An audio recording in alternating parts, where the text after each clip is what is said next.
The narrative opens with the resonating theme song celebrating a bygone era, reminding the audience that society once operated under assumptions of clear roles, simpler values, and unquestioned norms.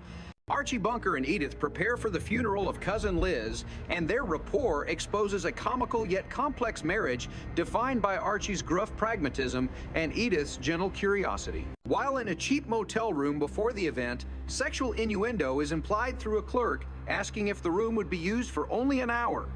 Archie treats the suggestion with irritation. Edith internalizes it with confusion. He critiques motels' adult movie menus on the phone, even the view of ordinary cars outside. His bitterness masks insecurity, while Edith sees dignity in details that most people ignore. As they dress for the funeral, Edith reflects on the emotional fragility of death. Archie mocks euphemisms like passed away, insisting blunt language is honest. Through banter, subtle tenderness appears. Edith tells him he's wonderful before it's too late, and he brushes off the compliment, both uncomfortable and secretly moved. Humor and vulnerability swirl inseparably. At the gathering, Veronica hosts mourners in a modest apartment filled with subtle, sentimental objects. Archie eagerly surveys items for potential inheritance. Edith becomes enchanted by a sterling silver tea set, with family lineage reciting a comically complex genealogical story.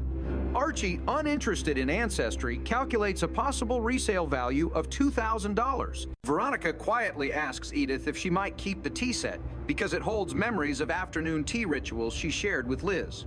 She hesitates, then confesses an emotional truth. She loved Liz not platonically, but romantically. This revelation shocks Edith at first. She processes confusion, innocence, empathy, and sorrow that their love remains secret for 25 years. Veronica explains that being openly gay would have jeopardized their careers as school teachers. Society's scrutiny forced secrecy. Edith empathizes with the pain of hiding affection. She decides Veronica deserves the tea set. Archie overhears fragments and reacts with dismay, prejudice, and shame at having once kissed Liz. His horror is not just about sexuality, but the threat to his beliefs about gender and identity. Archie attempts to pressure Veronica, but Edith intervenes, appealing to his empathy. Archie ultimately surrenders and chooses not to pursue legal action. Yet on the way out, he steals sugar tongs, a petty comedic betrayal of progress. A new chapter begins. Edith invites two elderly residents of the Sunshine home to be married in the bunker living room. Archie resists because he plans an early fishing trip. Edith promised them a venue, promised to serve as matron of honor, promised Archie would be best man, and promised to sing "Oh Promise Me." All four promises entangle Archie's plans. He argues, complains, threatens, then ultimately negotiates begrudging delays. Their argument exposes deeper marital history, resurfacing tensions about naming their daughter and where they once lived. These petty recountings show how marriage stores emotional fossils unearthed during conflict. Barney, Archie's friend and fellow fisherman, reluctantly agrees to postpone departure when Archie subtly hints at blackmail over a past hotel incident. Blanche, Barney's wife, confirms the leverage. The wedding scene unfolds with delightful awkwardness. Edith sings too slowly. Archie interrupts to switch to the bridal march. The groom, terrified, hides in a closet. Archie gives comedic marital advice involving Peach's optical illusions and masculine expectations. Finally, they wed, and in a bizarre twist, the newlyweds join the fishing trip, turning the romantic night into slapstick adventure. Later, Archie's side project takes center stage. He prepares for the grand opening of his saloon, Archie's Place, boasting about success. He calls work to feign illness, ignoring Edith's warning he risks his job. Dressed flamboyantly, he storms into the bar, barking orders at Harry, the bartender, demanding powdered water tablets, stool repairs, and more. The comedic absurdity aligns with his mounting hubris. Harry resents Archie's transformation from friendly patron to tyrannical boss. He quits and takes the busboy with him to McFeeney's topless bar. Without staff, Archie panics. Edith, Gloria, and Mike step in. Edith becomes hostess, Gloria waitress, Mike bartends. Customers arrive, anniversary couples, church organists, flirty loners, turning the saloon into a comedic circus. Gloria lies to repel a harassing drunk. Archie improvises drink recipes using randomness disguised in dark glasses. Humor masks disorganization. Then, Mr. Sanders, Archie's factory boss, appears. He confronts Archie about calling in sick. Archie defiantly quits his job as a declaration of entrepreneurship. Sanders predicts neighborhood bars will soon vanish due to rising costs and changing tastes. Archie mocks the warning, but anxiety flickers behind his boast. Business initially seems lively, but the mood darkens in later episodes. Stimulant pills enter the picture through a cheerful salesman-like friend claiming truck drivers, athletes, and businessmen rely on them. Archie resists, then pockets them. His rhetoric of self-control foreshadows dependence. Gradually, customers dwindle. The bar empties. The bill collector arrives cold and emotionless, demanding nearly $3,000 and threatening to remove refrigeration units. Archie panics, pleads jokes, and invents melodramatic stories. The collector leaves unmoved. Competitors thrive. Harry taunts Archie from across the street, boasting about topless waitresses and big crowds. Archie claims topless bars are immoral, insisting after seeing 2 breasts, one has seen all. But envy simmers. He throws eggs at Barney when teased mildly. His tantrums signal ego collapse. At 3 a.m., stimulant-fueled mania erupts. Archie paints the porch, loudly singing and waking neighbors. Edith urges him inside. He tries forcing her to dance. His behavior becomes dangerous comedy, the tragedy buried beneath laughter. Neighbors complain. He persists, convinced productivity heals wounds. Finally, exhaustion pulls him inside. Morning brings deeper concern. Archie refuses food again, just cigars and bravado. Edith and the kids debate what to do. He repeats slogans about efficiency experts, claiming he read newspapers about systems. He believes a system can fix everything because acknowledging personal flaws terrifies him. Modern capitalism pressures him into trends he doesn't understand. At the bar, again alone, Archie sits among empty stools, visual metaphors of abandonment. The jukebox plays occasional songs, then silence. He imagines expansion 1 bar into 2, then whispers, "Why not?" because he cannot sustain one. Yet dreaming feels better than reflecting. He argues more, denies exhaustion, insists he can quit pills, refuses responsibility. His masculinity myth tells him that asking for help equals weakness. When a friend tells him he'll end up being the first bartender on the moon, Archie laughs bitterly, then trembles. He tries to race a rub, a boom to prove energy, then collapses, halfway chanting half-remembered tunes to distract from panic. Even his painting obsession symbolizes avoiding deeper work. He repaints a porch while ignoring financial ruin. Surfaces become distractions. Beneath fresh layers, rot grows. Through all these arcs, Edith remains the anchor. She never mocks. She listens. She sympathizes even when confused. She advocates for Veronica's love, for elderly romance, for Archie's dignity. She absorbs emotional ricochets that would crush others. Her kindness is the quiet rebellion against Archie's culture of toughness. Thematically, the story critiques traditionalism not out of hatred, but compassion. When placed against unfamiliar realities, same-sex love-aging, romance entrepreneurship under capitalism's psychostimulant dependency, Archie's worldview buckles. But laughter invites empathy. It allows audiences to confront prejudice without hatred. Archie evolves slowly, often backward, first needing societal pressure to bend. Comedy becomes cultural negotiation. Time accelerates beyond him.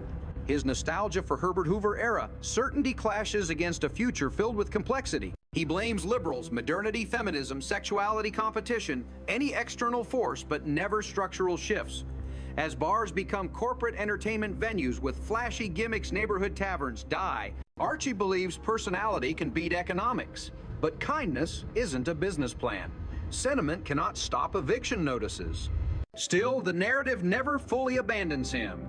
The human core beneath his flaws reminds us that misguided beliefs can soften when approached through relationships.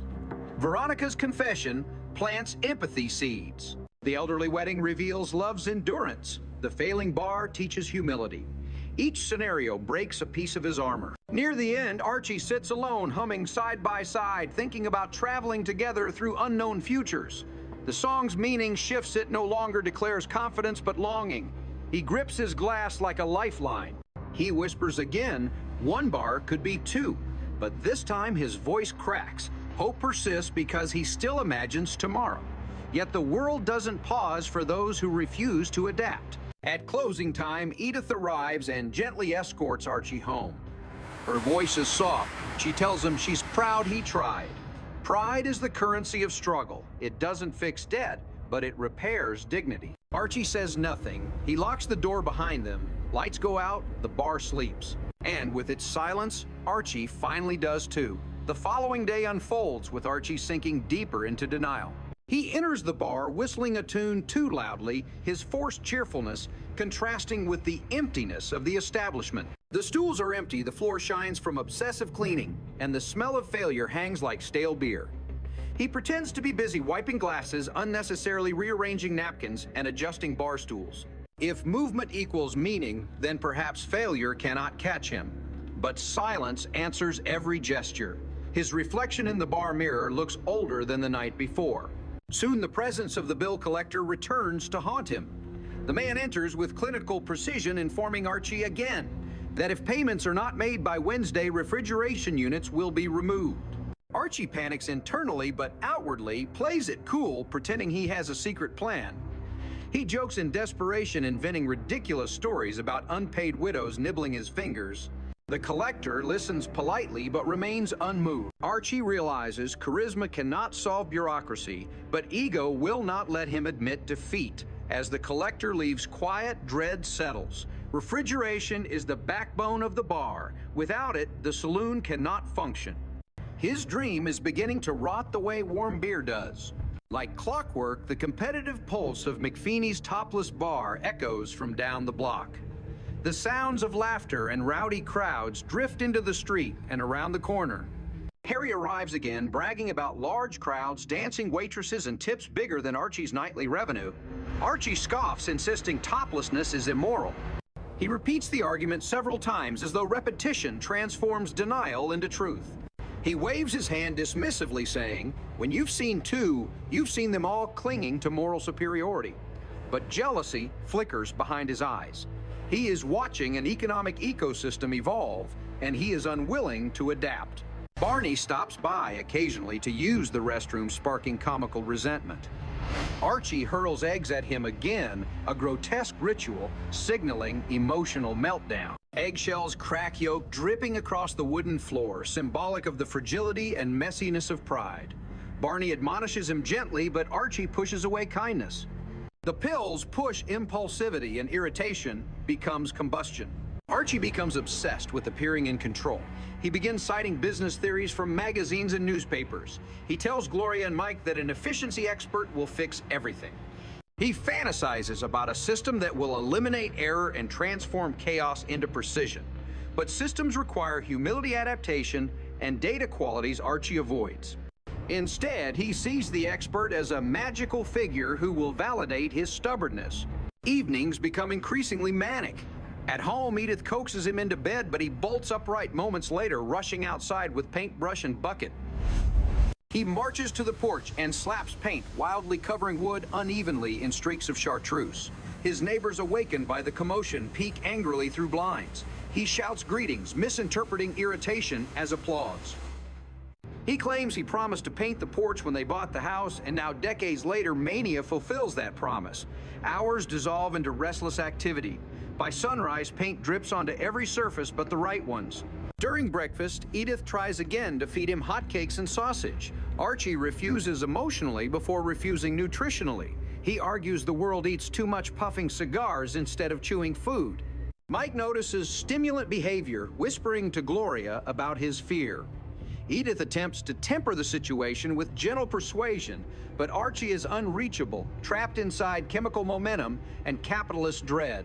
The next time Archie returns to the bar, his vision blurs slightly. Bright lights bother him. The sound of the jukebox, once uplifting, now clangs harshly against his ears. He slumps behind the bar, gripping the wood tightly. He looks at the empty glasses he refused to serve and wonders why customers stayed away. But the answer is everywhere: attitude, inconsistency, poor management, envy, stress, lack of warmth, and his replacement of hospitality with authority. Neighborhood bars survive through belonging, not barking orders. When Barney arrives again, Archie tries to assert dominance by controlling the restroom, claiming customers should not exploit the facility if they do not buy anything. But his argument is transparently insecure. Barney counters gently pointing out that Archie once was one of the guys kind, relatable, grounded. Now he is tyrannical, snapping at the slightest provocation. The transformation is both comedic and heartbreaking. Eventually, the stimulant buzz wears thin. Archie crashes emotionally. He sits alone on a barstool head, resting on folded arms. Edith enters quietly, placing a hand on his shoulder. She tells him softly that she is proud of him for trying. She doesn't say she is proud of success. She praises effort. Archie nearly cries but swallows the emotion. He is not ready to feel vulnerability aloud. On another evening, with more energy returning, Archie tries to shift perspective. He stands proudly behind the bar, explaining to anyone who will listen, usually, no one that assists him will solve everything. He begins to outline ideas stolen from magazines, using words like efficiency awkwardly out of context, misconnecting concepts. His ambition is real, but his interpretation is misguided. Capitalism tricked him into believing that jargon replaces experience. Eventually, with no customers around, he practices speeches out loud, rehearsing witty responses to imaginary crowds. He imagines hosting groups of 6, arriving for drinks, rattling off orders with charm. He tells himself the lighting is perfect, the music is ideal, the stool repair is complete. But none of this matters if laughter doesn't return. The bar becomes a stage empty of actors. He grips the bar edge as though it is a railing on a cliff. His breathing slows. He hears ghosts of past conversations of friends who toasted success here. But those voices now echo from another decade.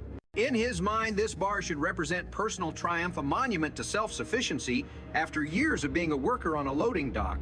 But entrepreneurship without grounding becomes just another pressure cooker. The bill collector arrives again. He reminds Archie in emotionless tones that Wednesday approaches. Archie tries a new tactic: guilt. He claims 5 daughters depend on him. He exaggerates pregnancies and disabilities. The collector remains unmoved. Bureaucracy is deaf to theatrics. When the collector leaves, Archie stands frozen. He realizes humiliation awaits. His expansion dream, 2 bars, shrinks into dust. He wonders why hard work is not enough anymore. But the answer lies not in morality, but economics, competition trends, rising rent, shifting culture. The neighborhood bar is dying nationwide. Archie cannot grow where the soil is barren. At home that night, another manic painting episode erupts. He splatters paint on Rail's windows, even the neighbor's garden gnome. Edith pleads again. He insists motivation is noble. He tells neighbors to cheer him on. They shut windows. He sings loudly about doors, chains, and rhythmic nonsense, echoing into the quiet streets. The scene is slapstick on the surface, but psychologically, it is a public cry for control. Morning arrives and Archie is exhausted. He grips a coffee cup tightly, trembling slightly. Gloria sees the tremor and tries to intervene gently, but Archie interrupts, claiming he's excited. Shakiness is enthusiasm. He denies the pill's influence entirely. He returns to the bar again. This time, Harry arrives once more. He mocks Archie gently. He mentions Tip's crowd's excitement. Archie throws insults like darts, but they miss. Harry says business is about energy and joy. Archie's bar radiates neither. Harry leaves satisfied. Archie stays stuck. In the afternoon, the bar receives a brief wave of customers. Archie lights up as though the universe answered his prayers. He rushes behind the bar, serving drinks rapidly. He thanks everyone profusely. He offers discounts on sandwiches. He toasts to friendship. Laughter swells. He believes the dream is alive again. For a moment, it is. But crowds leave as quickly as they came. They stop by on their way to topless entertainment. Archie watches the next wave skip his doorway and head downward. His resurgence dies mid-sentence.